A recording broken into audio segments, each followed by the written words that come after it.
I think it's Equal Pay Day. It's what liberals do, you know, they name a day for one of their agenda items. Sounds good. Then so everybody chases it. That's the center of attention for the day, throughout our school systems and media and so forth. Equal Pay Day. Over at the American Enterprise Institute, our buddy Dr. Mark J. Perry has some thoughts on this. Some thoughts on Equal Pay Day and the 23% gender pay gap myth. It says the American Association of University Women, along with the National Committee on Pay Equity, are major participants in the feminist propaganda machine that mobilizes its forces every April and engages in statistical misrepresentations to publicize the annual feminist holiday known as Equal Pay Day. Boy, he's got a lot of good stuff in one sentence there. Last April, AAUW Executive Director Linda D. Hallman sent a mass email that made this verifiably false statement. Quote, think about it. Women have to work almost 4 months longer than men do to earn the same amount of money for doing the same job. What's more, we have to set aside a day each year just to call the nation's attention to it, unquote.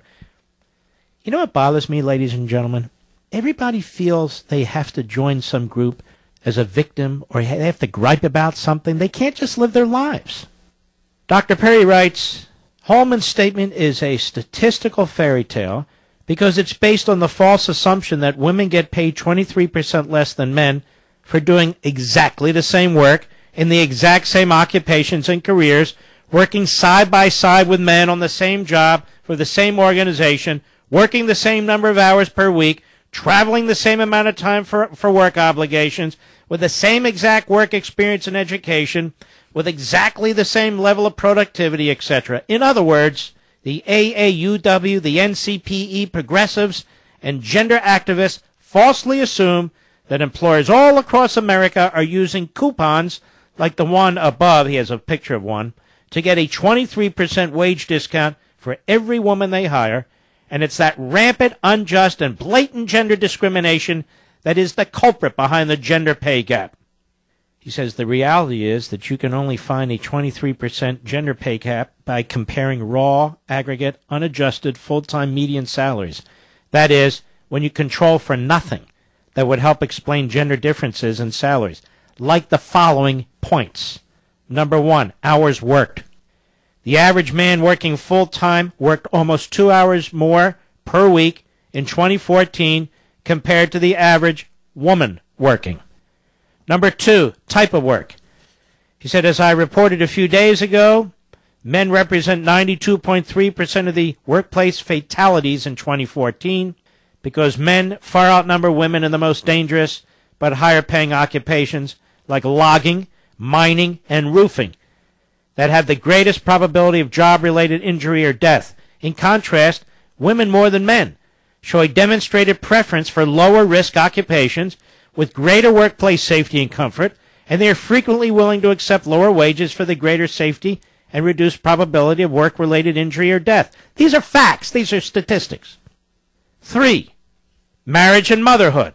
Single women, who have never married earned nearly 94% of male earnings in 2014. But that does not control for anything else like hours worked, age, experience, education, occupation, etc. More women than men leave the labor force temporarily for childbirth, child care, and elder care. And women, especially working mothers, tend to value family-friendly workplace policies more than men, according to a Department of Labor study. It's true.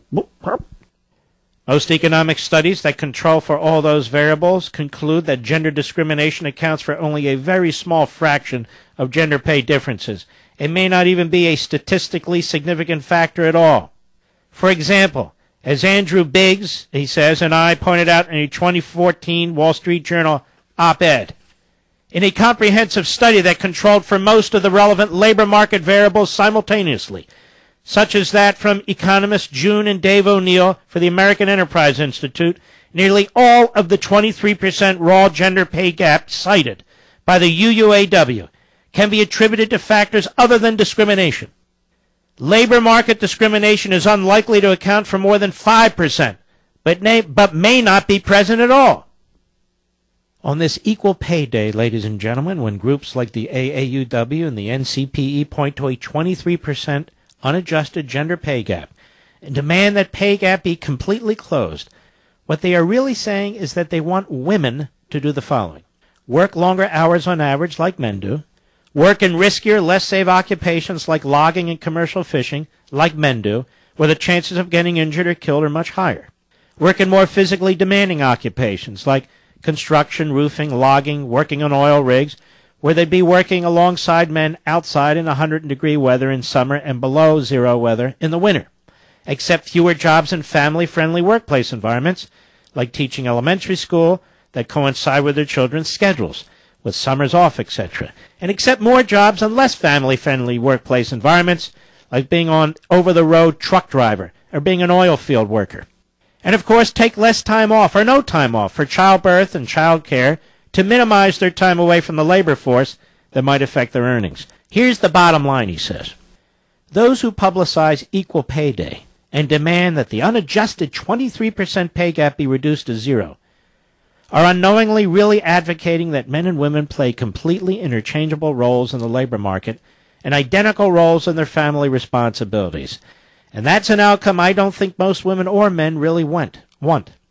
As the Department of Labor concluded in 2009, the differences in raw wages must be almost entirely the result of the individual choices being made by both male and female workers.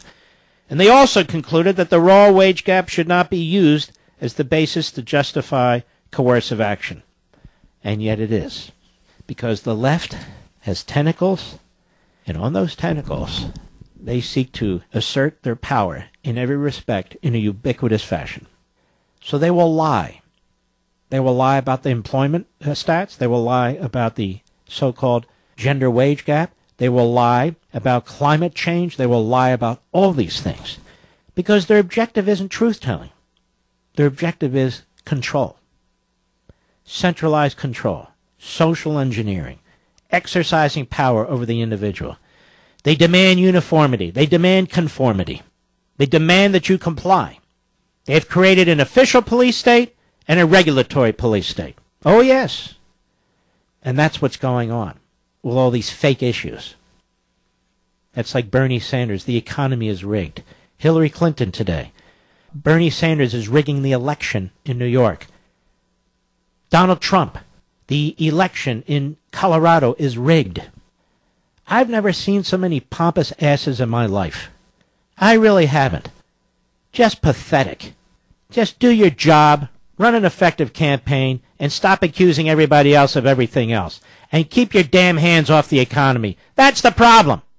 Allow the American people to earn a wage, a living wage, by getting out of their face. Allow them to start new enterprises by backing off on the bureaucracy. We don't need 3,000 to 6,000 bureaucratic laws every year. What the hell are they trying to rule over? What are they trying to get us to do? If we want to eat a donut, we'll eat a donut. We'll buy any toaster we damn well want to buy. And on and on and on.